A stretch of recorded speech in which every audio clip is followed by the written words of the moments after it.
हरामखोर, उससे ये पूछो कि कुत्ते तेरी लड़की होती तो क्या होता। बैठे हुए कुत्ते हरामखोर कहाँ हैं? क्या योगी सरकार को बिल्कुल शर्म नहीं आ रही? ये हिंदू कहने वाले अपने आप को कब तक अपनी बहन बेटियों की इज्जत नीलाम करते रहेंगे? कब तुम्हारा जमीर जागेगा? भूल गया कि तुझे ये नौकरी सिर्फ संविधान से मिली है, तू किसी का गुलाम नहीं है। और फिर भी अगर वो गुलामी कर रहा तो इसलिए कर रहा है क्योंकि वो चाटू है।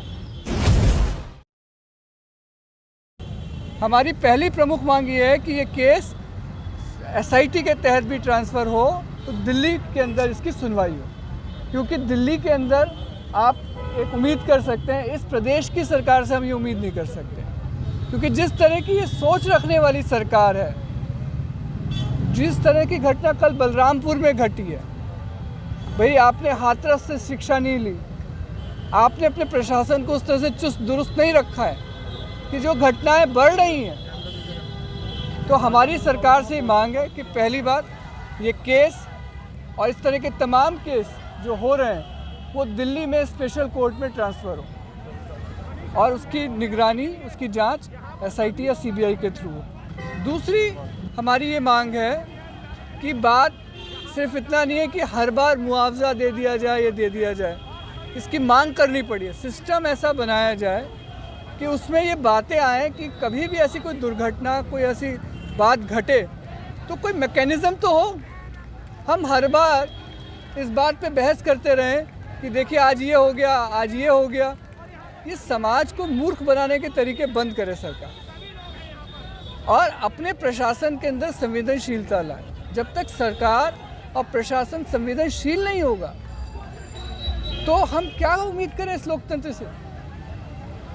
तो दूसरी हमारी मांग है कि एक संवेदनशील प्रशासनिक प्रणाली, हमें मजबूत नहीं संवेदनशील प्रणाली चाहिए। सरकार कहती है मजबूत है, मजबूत ये गुंडे बदमाशों के लिए है, उनकी मजबूती के लिए है, जनता की मजबूती के लिए नहीं है। जनता के प्रति संवेदनशील नहीं है, संवेदनहीन सरकार है। तो मैं दूसरी मांगे एक मैकेनिज्म डेवलप किया जाए, निर्भया फंड का इस्तेमाल किया जाए जो हो ही नहीं रहा। उन्होंने बेटी बचाओ का नारा दिया था सरकार में आते कि हम सरकार में आ गए, अपनी बेटियों को बचाओ। उन्होंने तो पहले ही कह दिया था, उन्होंने शुरू में सरकार में आते ये बात कह दी थी और हम समझ नहीं पाए। हम तो उन भावनाओं में बह गए कि उन्होंने कहा बेटी बचाओ बेटी पढ़ाओ, कि बेटियों को बचाओ और बेटियों को पढ़ाओ। हम इस भावना में बह गए, लेकिन उन्होंने सीधा सीधा जो नारा दिया था वो ये दिया था हमसे अपनी बेटियों को बचाओ, क्योंकि हम सत्ता में आ गए। ये बलात्कारी लोग हैं, क्योंकि इनकी बहन बेटियां तो है नहीं। योगी जी वो अविवाहित हैं, मोदी जी उन्होंने अपना परिवार छोड़ दिया, तो दुख दर्द तो वो जानेगा जिसका परिवार है।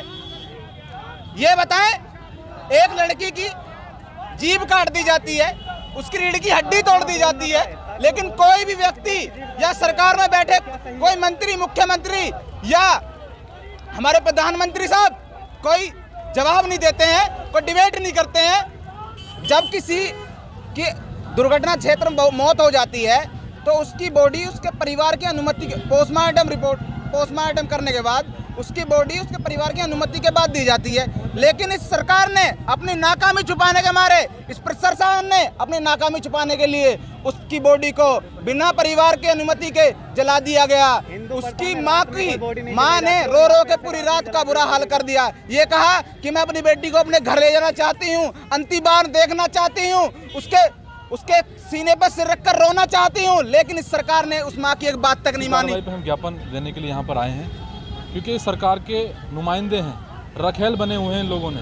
क्या जल्दबाजी थी, रात को 2 बजे संस्कार इन लोगों ने किया, यानी कि कोई संरक्षण था, यानी कि राजनीतिक संरक्षण था जो छुपाया गया, जिसको दबाया गया। ऐसा कहीं पूरे इतिहास में उठा के देख लीजिए, जिस तरीके से रात को इन्होंने 2 बजे 2:30 बजे संस्कार जो इन्होंने किया है, पूरा कूड़े करकट में, ना तो परिवार के लोगों को मिलने दिया, ना डेड बॉडी घर जाने दिया।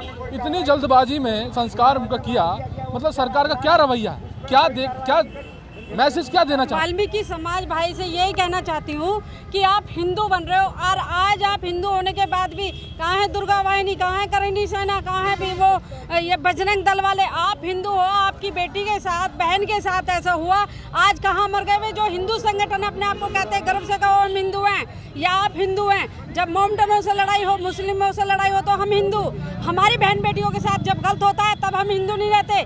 आज हमारी बहन बेटी के साथ गलत हुआ, कहाँ है? यही है गाजियाबाद का सब संगठन, कहाँ है हिंदू संगठन? एक हिंदू रीति रिवाज के तहत आप कहते हो हम हिंदू हैं, वाल्मीकि समाज हिंदू है, तो उसकी बहन बेटी के साथ रात को 2:30 बजे क्यों उसका अंतिम संस्कार किया गया बिना परिवार की इजाज़त के, पेट्रोल डाल के? और मैं तो ये कहना चाहूँगी, देखिए अभी एक घटना ख़त्म नहीं हुई बलरामपुर की, फिर एक घटना हो गई। एक हमारी बहन थी जो पढ़ने जा रही थी, एडमिशन करा के आ रही थी अपना नए उसमें सेमिस्टर में, उसके साथ बलात्कार किया गया।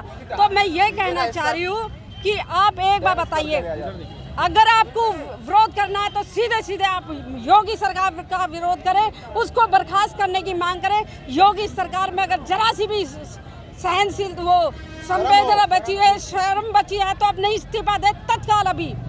और मैं ये कहना चाहती हूँ कि वाल्मीकि भाइयों, कब तक हिंदू बने रहोगे? हिंदू मत बनो, अब हिंदू नहीं थे, ना होने वाले हो। आपका मिसयूज होता है।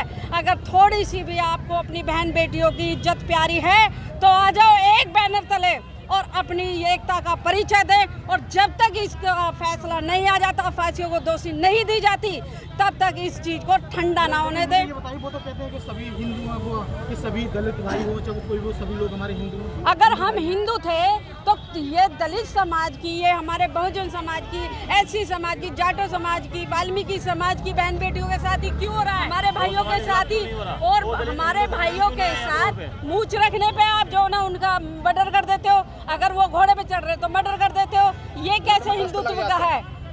अगर हम अच्छे कपड़े पहनते हैं तो उन्हें दस्त क्यों लगते हैं, उन्हें बेचैनी क्यों? क्या हम इंसान नहीं हैं? अरे हमारा सिर्फ एक भगवान हुआ, वो भी बाबा साहेब डॉक्टर भीमराव अंबेडकर जी, जिन्होंने हमारे हक अधिकार की लड़ाई लड़ी है। अगर आप उनकी बात नहीं मानोगे, उनके बताए रास्ते पर नहीं चलोगे, तो आपकी बहन बेटियों की इज्जत। मैडम एक चीज़ और बताइए कि लॉकडाउन में वाल्मीकियों को देश का सबसे बड़ा हितैषी और सैनिक माना गया था, और आज वाल्मीकि समाज की किसी बहन बेटी के साथ अगर बलात्कार होता है तो 10 लाख या 25 लाख रुपए में उस मामले को समेटने की कोशिश करते हैं, और प्लस उसकी जो डेड बॉडी है उसका दाह संस्कार पुलिस वाले करते हैं घेराबंदी करके।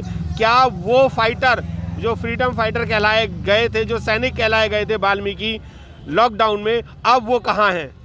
देखिए, इन्हें पता है कि हमारा वाल्मीकि समाज जो है सफाई कर्मचारियों का मेन रोल निभाता है, इनके घर की गंदगी साफ करता है, यानी कि पूरे देश की गंदगी साफ करने का काम अगर करता है तो हमारे वाल्मीकि समाज करता है। इन्हें पता था कि लॉकडाउन में जब इनके मुख्यमंत्री, जब इनके जो अधिकारी हैं, इनके जो नेतागण हैं, इनके वो जो है विधायक हैं, एमपी हैं, वो अपने घर में मटर छील रहे होते हैं, वो ड्यूटी पे नहीं होते, और हमारा ये वाल्मीकि समाज अपनी नौकरी को दाव, अपनी ज़िंदगी दाव पे लगाते हुए सफाई का काम करता है। लॉकडाउन में भी इनके भी बच्चे थे, इनके भी परिवार था, लेकिन उन्होंने चिंता नहीं की। सबसे बड़ा देशभक्त अगर निकला उस टाइम तो हमारा ये समाज निकला। आज इस समाज के साथ इतनी बड़ी दरिंदगी हो जाती है, और आज वो मुँह में बर्फ जमाए बैठे हुए कुत्ते हरामखोर कहाँ हैं? क्या योगी सरकार को बिल्कुल शर्म नहीं आ रही? ये हिंदू कहने वाले अपने आप को कब तक अपनी बहन बेटियों की इज्जत नीलाम करते रहेंगे? कब तुम्हारा जमीर जागेगा?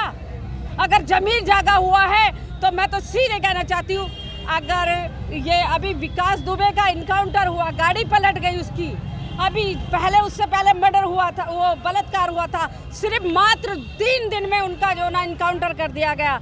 आज हमारी बहन मनीषा इतने बड़े दर्द के बाद अपनी जीवन लीला समाप्त कर देती है, लेकिन उनका इनकाउंटर तो क्या, आज जो है उस पर लीपा पोती की गई है। इस घटना को कैसी भी ख़त्म करो, सारे सबूत मिटाए गए हैं उस बॉडी को जलाकर। आपने मेडिकल में देखा, उन्होंने क्या कहा? उन्होंने मेडिकल में कहा कि जी रेप नहीं हुआ। फिर डीएम साहब का, एसएसपी साहब का वो आता है बयान कि हड्डी नहीं टूटी है, गर्दन नहीं टूटी है, पैर की हड्डी नहीं टूटी है, ठीक है, ना ही जीभ कटी है। तो हरामखोर, उससे ये पूछो कि कुत्ते तेरी लड़की होती तो क्या होता? भूल गया कि तुझे ये नौकरी सिर्फ संविधान से मिली है, तू किसी का गुलाम नहीं है। और फिर भी अगर वो गुलामी कर रहा तो इसलिए कर रहा है क्योंकि वो चाटू है, वो गुलाम है नौकरी करने के बाद भी। और देखिए मीडिया से आप भी हैं, लेकिन मैं उन मीडिया वालों को कहना चाहती हूँ जैसे जी न्यूज़, आज तक, जो पत्तल चाट कुत्ते कमीने हरामखोर मीडिया वाले हैं, उनकी शर्म नहीं है बिल्कुल भी आंखों में। हमारा देश फिर से बर्बाद हो गया, गुलाम हो गया इन मीडिया वालों की वजह से। और मैं ये सोशल मीडिया का जितना भी मीडिया है, मैं इनका बहुत बहुत साधुवाद करना चाहती हूँ, आभार प्रकट करना चाहती हूँ। अगर आप लोग ना होते तो समाज की कोई भी पीड़ा समझाने वाला या बताने वाला नहीं था।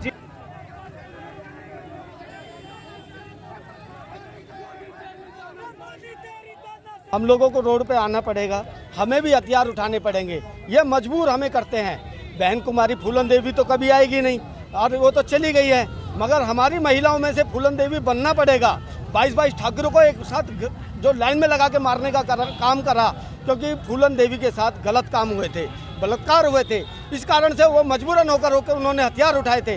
बीहड़ में रही थी, जेल में बिताने का काम किया था, वो यही कारण था कि उत्पीड़न बढ़ता जा रहा था। जब उत्पीड़न बढ़ा, 22 ठाकुरों को मारा तो कुछ दिन के लिए शांत हो गए। अब उनको ये सब चीज़ें याद आ रही हैं और वो इस तरह से दलितों पर अत्याचार कर रहे हैं। क्या ये 14 तारीख को मरी थी? 29 तारीख को मरी है मनीषा, मरी नहीं है तो 14 तारीख से ही मर रही थी। रेगुलर रोज मर रही थी, रोज तेजाब डाले जा रहे थे, रोज उसमें पेट्रोल डाला जा रहा था। इनका मुद्दे को भटकाने का काम होता है। किसानों का आंदोलन चल रहा है, उनका आंदोलन को खत्म करने के लिए एक महिला का इन्होंने मर्डर कर दिया 29 तारीख को सफदरजंग हॉस्पिटल में। मर्डर करने के बाद अपने आप अंतिम संस्कार भी कर दिया, पेट्रोल और थिनर डाल करके। ये कहाँ का तरीका है? बॉडी जो अगर किसी भी तरह से कोरोना से भी मरती है तो परिवार के लोगों को सौंपी जाती है। अंतिम संस्कार जो होता है परिवार के लोगों के सामने होता है। और इन्होंने कैसा संस्कार किया है? इन्होंने तो पेट्रोल और थिनर डाल करके संस्कार किया है। हिंदू व्यवस्था जो है इसी तरह से संस्कार करती आई है। दलितों का हिंदू कह करके महिलाओं का इतनी बुरी तरह से संस्कार करती हुई आई है। कभी बलरामपुर की घटना है, हमारे मित्र ने बताया, हमारी बहन जी ने बताया कि बलरामपुर में उसकी टांगें तोड़ दी गई, रीढ़ की हड्डी तोड़ दी गई। मैंने भी पढ़ा, मैंने भी सुना। अगर इन अत्याचार को खिलाफ सख्त से सख्त कदम नहीं उठाया गया तो रोड पे जनता इनको फूंक देगी। सरकार को भी पेट्रोल जला करके 2022 में फूंक देगी। ये एकदम सच्ची घटना है। आप देख लेना 2022 का रिजल्ट क्या आएगा। मैं इतनी ही बात कह करके अपनी बात को समाप्त करता हूँ। 2022 में रिजल्ट देख लेंगे ये उत्तर प्रदेश का।